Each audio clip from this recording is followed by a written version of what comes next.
আসসালামু আলাইকুম, সাথেই আছে আমি জিকরুল। দেখছেন ইলেকট্রিক টেক। এই ভিডিওতে আপনাদের দেখাবো কেএম অটো কাটার মেশিন। আমার সামনে দেখতে পারতেছেন এই মেশিনটার মূলত ভাইব্রেশন যে বেলটা আছে সেই বেলটা ছিঁড়ে গেছে। এই বেলটা ছিঁড়ে গেলে কিভাবে এই বেলটা সেট করব আমি এই ভিডিওতে দেখিয়ে দেবো। ভিডিও না টেনে সম্পূর্ণ দেখুন, তাহলে আপনারা নিজেরাই বেল কিভাবে সেট করতে হয় করতে পারবেন। ঠিক আছে, তাই চলুন কথা না বলে শুরু করা যাক। দেখেন আমার মেশিন চলতেছে, জাস্ট আপনাদের বোঝানোর ক্ষেত্রে জাস্ট আমার বেল ছিঁড়ে গেছে, আমি এই বেলটা এখন লাগাবো। ঠিক আছে, তো দেখতে পাচ্ছেন মেশিন চলতেছে, জাস্ট মেশিন ঠিক করার পর চালিয়ে দেখাচ্ছি। এখন জাস্ট আমি বেল লাগিয়ে আপনাদের দেখাচ্ছি। ঠিক আছে, ভাইব্রেশন এই যে দেখেন আমার হাতে ভাইব্রেশন বেল্ট, এই বেল্টের কারণেই আপনার ভাইব্রেশন হয়। ঠিক আছে, এই বেলটাই যে দেখেন ছিঁড়ে গেছে, দেখতেই পাচ্ছেন বেলটা ছিঁড়ে গেছে। এই বেল্ট কিভাবে লাগাবেন আমি আপনাদের দেখিয়ে দেব, ভালোভাবে আপনাদের বুঝিয়ে দেব যে কিভাবে। এই যে দেখেন এই পাশে আপনার সাইড কাভারটা আগে খুলে নিতে হবে। খুলে নেওয়ার পর এই জায়গা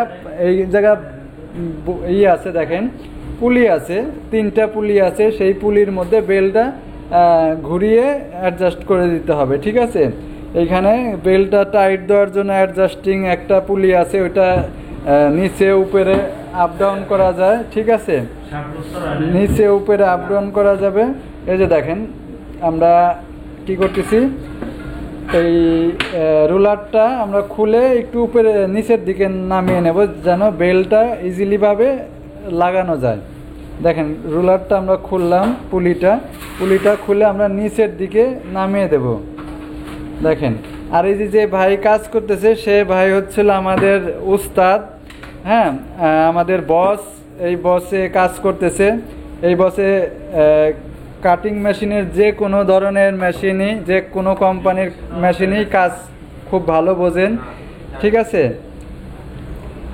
এই যে দেখেন বেলটা উস্তাদে ঢোকাচ্ছে কিভাবে, দেখেন এই যে ভিতর দিয়ে দেখেন, এর ভিতর দিয়ে নিচের মোটরের সঙ্গে যে পিনিয়াম আছে, এই পিনিয়ামের সঙ্গে থেকে আপনার নিচের থেকে লাগানোর পরে এই পুলির ভিতর দিয়ে এটা পরিয়ে দিতে হবে।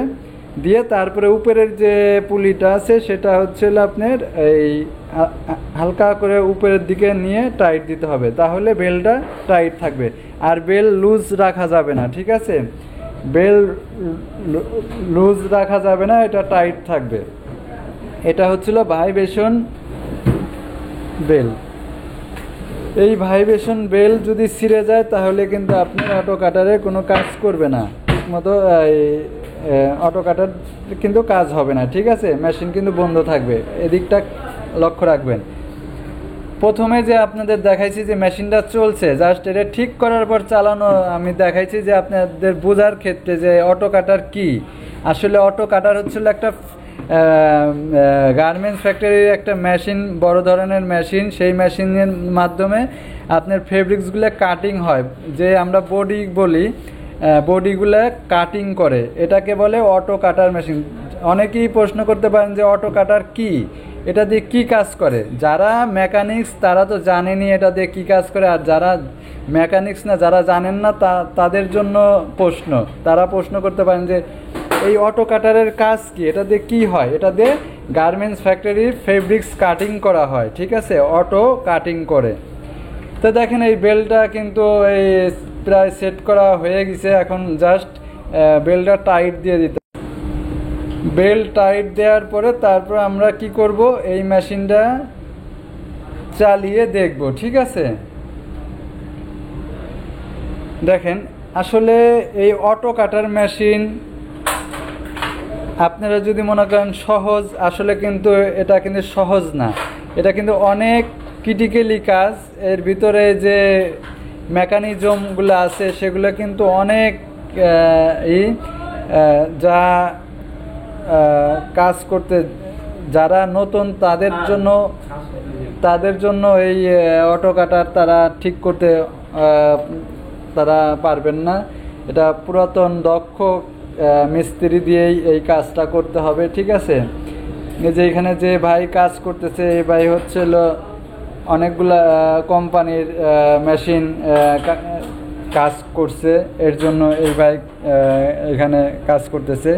আর এই ভাই হচ্ছিল এই মেশিনেরই কাজ করে, ঠিক আছে। তা দেখতে পাচ্ছেন বেল্ট ছিঁড়ে গেছে, বেল্ট ছিঁড়ে যেতেই পারে, ঠিক আছে। যে কোনো সময় মেশিনের যে কোনো পার্টস নষ্ট হতেই পারে। দেখেন এই মেশিনের যত ধরনের প্রবলেম আছে এই ভাই সলভ করে, ঠিক আছে। তাহলে আমরা এই যে বেল্ট লাগিয়ে টাইট দিয়ে অ্যাডজাস্টিং করে দিচ্ছি। বেল্টটাকে অ্যাডজাস্ট করে দেওয়ার পরে তারপরে আমরা কি করব, এই জাস্ট মেশিন চালিয়ে দেখব, ঠিক আছে। তাহলে আমরা আজকে ভাইব্রেশন বেল কিভাবে সেট করে, কেএম কাটিং মেশিন, অটো কাটার মেশিন ভাইব্রেশন বেল কিভাবে সেট করে আমরা আজকে শিখলাম, ঠিক আছে। যে এইভাবে ভাইব্রেশন বেল সেট করতে হয়। তো দেখেন প্রায় যে আমি বেল হাত দিয়ে দেখতেছি টাইট আছে কিনা, ভালো করে দেখতেছি, হ্যাঁ ঠিক আছে, টাইট আছে। যদি লুজ থাকে তাহলে কিন্তু কাজ ঠিক মতো হবে না, মেশিনের অনেক ধরনের প্রবলেম দেখাবে, ঠিক আছে। এর জন্য টাইট রাখতে হবে। জাস্ট এখানে বেল্ট অ্যাডজাস্টিং ওকে আছে। এখন জাস্ট আমি মেশিন চালিয়ে আপনাদের দেখাচ্ছি। দেখেন আমি মনিটরে চলে গেলাম, চলে যাবে যে ফেব্রিক্স টেনে নিয়ে আসতেছি। এখন এই যে বেলের মাধ্যমে যাচ্ছে, হ্যাঁ। এখন এই যে হেডটাকে আমরা অ্যাডজাস্টিং করে এখন ফেব্রিক্স কাটিং করে আপনাদের দেখাবো, ঠিক আছে। এই যে আরেক ভাই যে কম্পিউটারে কাজ করতেছে, বডির মেজারমেন্ট দিয়ে এই যে ওকে করে দিছে। দেখেন এখন কিন্তু মেশিনে কাটতেছে, ঠিক আছে। তাহলে দেখতেই পাচ্ছেন যে অটো কাটার মেশিন দিয়ে কিভাবে এই ফেব্রিক্সগুলো কাটিং করে, ঠিক আছে। সুন্দরভাবে দেখেন, সুন্দরভাবে কাটিং করতেছে। আর কত স্পিড, ঠিক আছে, অনেক স্পিডে বডিগুলো কাটতেছে, ঠিক আছে। তাহলে আজকে আমরা একটা স্টেপ শিখলাম যে অটো কাটার মেশিন ভাইব্রেশন বেল ছিঁড়ে গেলে কিভাবে সেটিং করতে হয়, এই জিনিসটা শিখলাম। আমরা নেক্সটে আরও অনেক কিছু শিখব। এই মেশিনের অনেক কিছু আছে যা আমরা একটা নাইফ লাগানো শিখতে পারি, আমরা বিভিন্ন ধরনের কাজ শিখতে পারি, ঠিক আছে। তা আমার চ্যানেলে থাকবেন আপনারা, প্রতিনিয়ত আমার আপডেট ভিডিও পাবেন। খালি এই মেশিনের না, বিভিন্ন ধরনের মেশিনের ভিডিও পাবেন। তো ভালো থাকবেন সবাই, সুস্থ থাকবেন। আজকের মতো এখানেই বিদায় নিচ্ছি। পরবর্তী ভিডিও দেখার জন্য আমন্ত্রণ রইল। আল্লাহ হাফেজ।